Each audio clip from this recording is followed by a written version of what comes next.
ayah that I just did. Jazakallah. And because indeed we have revealed the book, the Quran, to you for two reasons.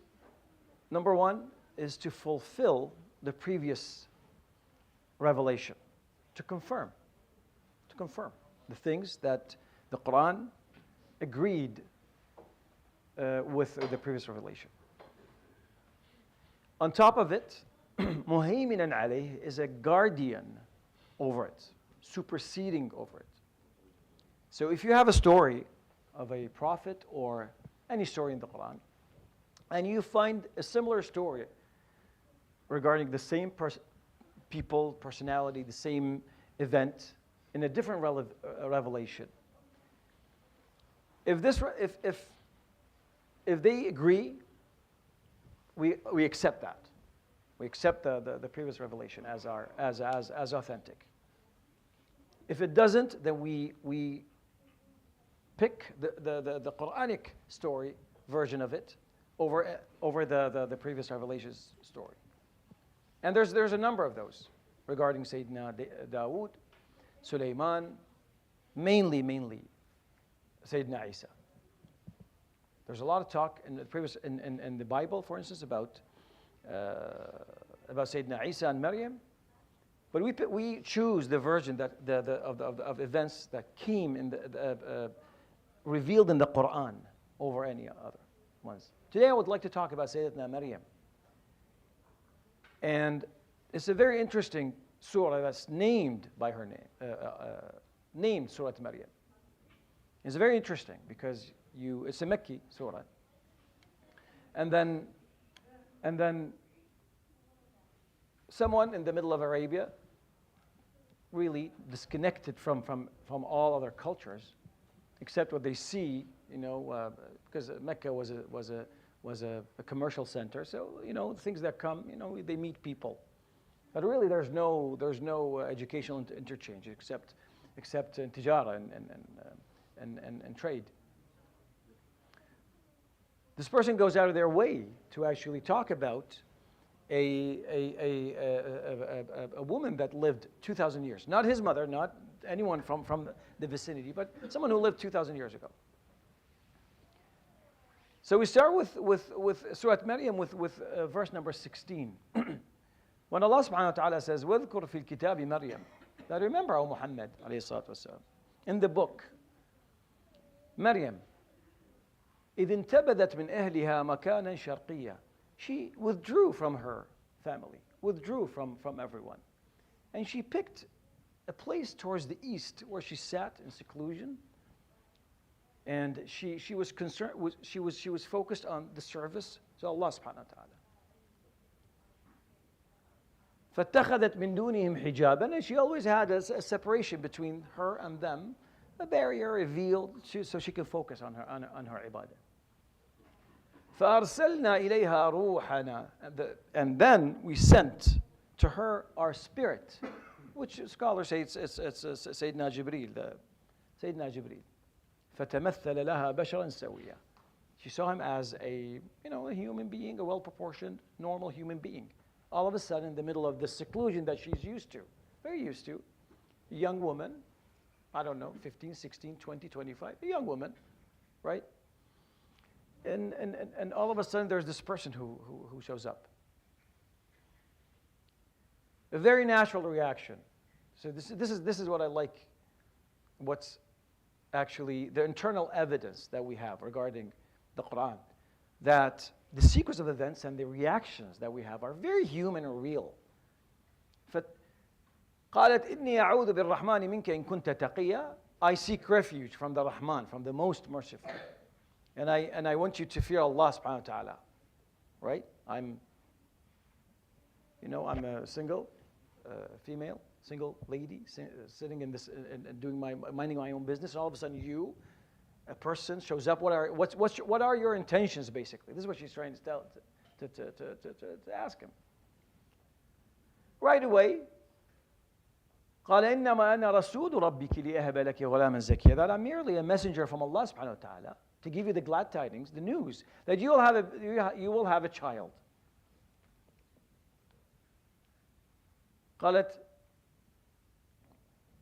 أَنَّا يَكُونُ لِي غُلَامٌ وَلَمْ يَمْسَسْنِي بَشَرٌ وَلَمْ أَكُ بَغِيًّا. Another very natural reaction from a single person, a single woman, not married, has no relationships with men.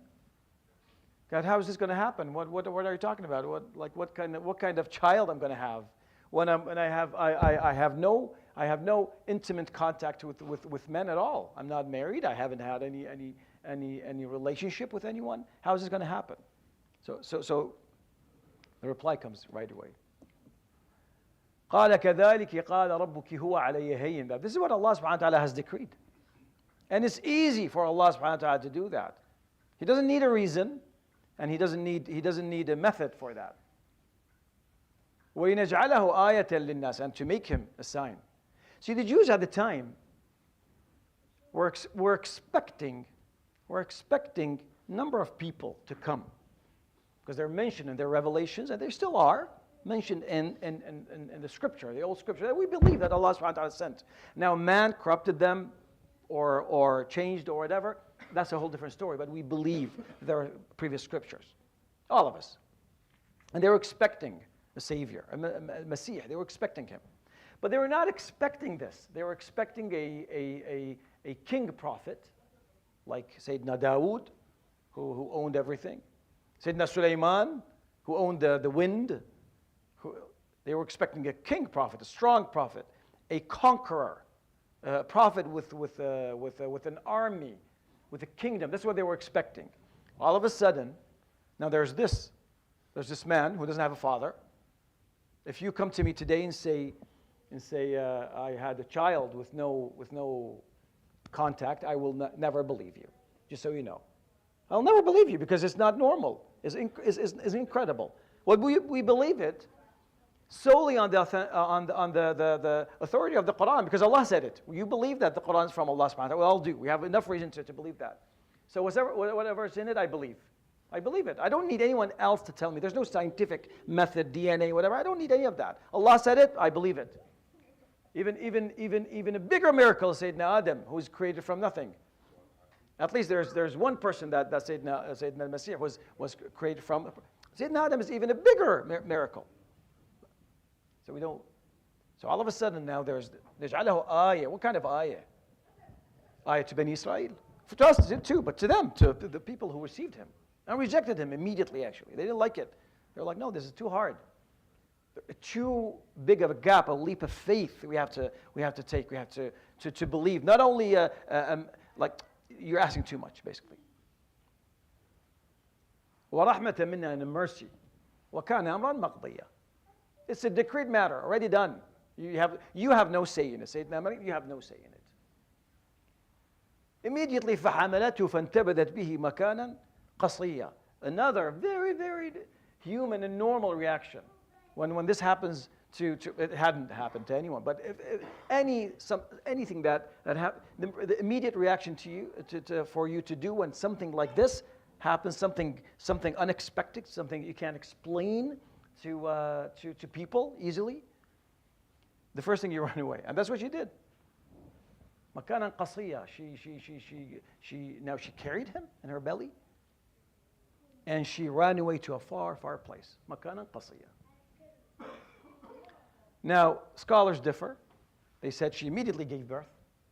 Others say no, she actually had it. She actually had him inside of her for 9 months, etc. It doesn't matter really. That's not the point. The point is that she gave birth with no male intervention. That's basically it. فَأَجَاءَهَا الْمَخَاضُ إِلَى جِذْعِ النَّخْلَةِ. And at some point, the pain of birth, of giving birth, pushed her to a palm tree.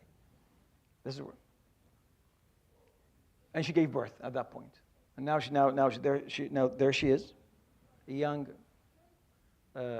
virgin, looking at a child in her hand. She said, يَا لَيْتَنِي مِتُّ قَبْلَ هَذَا وَكُنْتُ نَسْيًا مَنْسِيًّا. Another very normal reaction. Said, oh my God, I wish I had died before I see this day. How am I going to justify all that? This is a very problematic situation. And no one would have, if I had died before this, no one would have remembered me. I would have been forgotten for history. No one would have remembered my name. But now everyone's going to talk about this. فناداها من تحتها. This is the first miracle of Sayyidina. By the way, this miracle is not in the Bible. This one miracle, the most important miracle in the life of Sayyidina Isa, is not in the Bible. It's not there. It's not. Christians don't have it. I'm not comparing today, but I'm just so you, because the reason why I'm mentioning this ayah, this story, is because you live in a country where you will be asked about this, about what, this is a discussion that will come up all the time with you and people who adopt the Christian faith. It'll come up at some point. So, we believe in Jesus. Oh, we do. What do you believe? Is he God? Is he prophet? What? And this discussion will happen. This discussion will happen. So I think it's very important for us we all know the story, but it's very important for us to learn how to articulate it and to present it in the way that Allah subhanahu wa ta'ala has presented. And you don't need to do much. You just need to read those verses. Just memorize those verses and read them. So this is what we believe. This is what we think happened. And it's not there. They don't have it. They don't have it. And it's the most important miracle in his life. The first miracle, actually, in Sayyidina Isa's life is that he is, and I'll come to it. I don't want to get ahead of myself. فناداها من تحتها. I spoke to her already. لا تحزني قد جعل ربك تحتك سريا. Now you're tired, you're exhausted. لا تحزني. Don't feel grief. Don't relax with this. قد جعل ربك تحتك سريا. If you're thirsty, there's a stream of water under you. وهزي إليك بجذع النخلة تساقط عليك رطبا جنيا. And then you see this palm tree, just push it, and dates will fall, and you'll eat and فكلي واشربي وقري عينا. Eat and drink and relax and have peace. قري عينا. We still use this word. It means be happy. Don't worry. Don't feel sad. قري عينا. Have you ever tried pushing a palm tree? You can't shake it. It's not a tree. It's not like any tree. It's very, so she just touched it like that. It's unshakable. Palm trees, big ones, are unshakable. You can't shake it. فإما ترين من البشر أحدا فقولي. Okay, now we come to, now that all that is done, birth is given, all that is done. Now I'm going to tell you what to tell people. She asked the question before all that, she asked the question, what am I going to do? Now I'm going to tell you what to do. Allah subhanahu wa ta'ala is telling her. فإما ترين من البشر أحدا. That when you meet someone, فقولي, say that, just say that. إني نذرت للرحمن صوما فلن أكلم اليوم إنسيا. See, back when they fasted, not only they stayed away from eating and drinking, but also speaking. They wouldn't talk. Imagine what a quiet Ramadan we would have had. But for us, no. This was lifted. We don't have that. This was abrogated in our case. You can talk, but for them, no. She said, if you meet anyone, just say, I'm fasting. I have taken an oath that I'm not talking today. فإما ترين من البشر أحدا فقولي إني نذرت للرحمن صوما فلن أكلم اليوم إنسيا. فأتت به قومها تحمله. Now the big reveal, the big surprise. She came to her family holding a baby. قالوا يا مريم لقد جئت شيئا فريا. Oh, what happened? You've committed something really deceitful, really. What is this? You pretend you're doing tasbih all the time, and you're in the service of your Lord all day long, and all of a sudden now this is such a deceitful thing. How we can't believe it. Fariya, iftira. It means you've done something that you are acting in one way, and now all of a sudden there's a whole different side of you that we're seeing. We cannot put two and two together. Ya ukhta Harun, the sister of Harun. Now scholars talk about who Harun is. She had a brother named Harun, or they reminded her of Sayyidina Harun. It doesn't matter. They called her Ya ukhta Harun. Ma kana abuki imra'a sawin. Your dad was not like this. He was not a bad person. Wa ma kanat ummuki baghiya. And your mother was not unchaste. She would never do something like that. How did this come about? So here comes the first miracle of Sayyidina Isa, That is not, that is solely in the Quran. The Quran we go back to the first ayah, is muhaiminan alayh, is guardian. This is what happened. فأشارت إليه, she pointed at him. She said, basically, talk to him. He'll explain it. قالوا كيف نكلم من كان في المهدي صبيا. Did they verbalize this? Did they say it? How would we talk? Or they thought it? It could be interpreted both ways. Did they say, how can we talk to a child and an infant, basically? Or did they think it? Either way, they were surprised. How do we deal with this situation? Then Sayyidina Masih spoke as an infant. قال إني right away مباشرة قال إني عبد الله. I'm merely the servant of Allah. And see, this is the first miracle in his life, Sayyidina Masih. And it is the most sensical and the most required miracle that a child, an infant who is born from no male intervention, would defend his mother, a pious woman, in front of a denying crowd. This is actually, you would want to hear that. If it wasn't in the Quran, you would feel there's a gap there. And then what happened? He was born, and then what? See, this one miracle of Sayyidina Masih is not in the previous scriptures. At least it's not in the ones that we have today. It's not there. It's not there. The first miracle is if you read it in the Bible, is changing water into wine. That's the first miracle when he's 30, 31 or something like that. No mention about his birth. But the Quran comes and corrects the record. That this is you have doubts about his birth. This is what happened, and we believe in it. I don't need DNA tests. I don't need scientific reasons. I believe it because the authority of Sayyidina Muhammad alayhi salatu wasalam and the Quran. The authority. We believe in it, hands down. I don't need explanation. I don't need any other scriptures to tell me what happened. But there it is. So he defends her, and now they know this is not an ordinary child. Infants don't, at age of 1 or 2 days old, they don't speak in the cradle. They don't talk. And what did he say? He gave the whole story from beginning to end. قال إني عبد الله, that I'm merely a servant of Allah subhanahu wa ta'ala. قال إني عبد الله آتاني الكتاب. He gave me there's going to be a revelation. I have a revelation. وجعلني مباركا, and he made me blessed wherever I go. أينما كنت وأوصاني بالصلاة, and he required me, he joined me with prayer. بالزكاة وبالزكاة and charity. ما دمت حيا, as long as I'm living. This is my mission, my life mission. No retirement. From the day I was born to the day I will die. These are the things I will do. I will perform salah, charity, and blessings wherever I go. This is what I'm going to do. وَالسَّلَامُ عَلَيَّ, and peace be upon me. يَوْمَ وُلِدْتُ, the day I was born. وَيَوْمَ أَمُوتُ, and the day I will die. وَيَوْمَ أَبْعَثُ حَيًّا, and the day that I will be resurrected in front of Allah subhanahu wa ta'ala. ذَلِكَ عِيسَى ibn Maryam. This is the story. ذَلِكَ, see at the end it says ذَلِكَ. This is what you're talking about. ذَلِكَ عِيسَى ibn Maryam قَوْلَ الْحَقِّ الَّذِي فِيهِ يَمْتَرُونَ. And this is Isa. This is the story of Isa ibn Maryam. See, Sayyidina al-Masih is a miracle prophet. From everything about, subhanAllah, his life is a miracle. From the day he's born, the day he was lifted, and the day he will come back. We believe in that. Now, why would Sayyidina al-Masih come back? What is the point?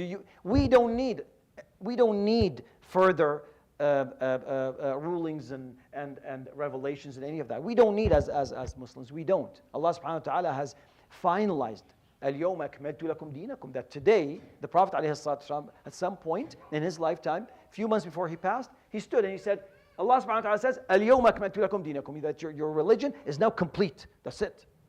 There's no further. But he's coming back to correct this misunderstanding that people have regarding Sayyidina al-Masih. Because he didn't have he didn't have father, he was born from no male intervention. People are split. They don't know what to believe in.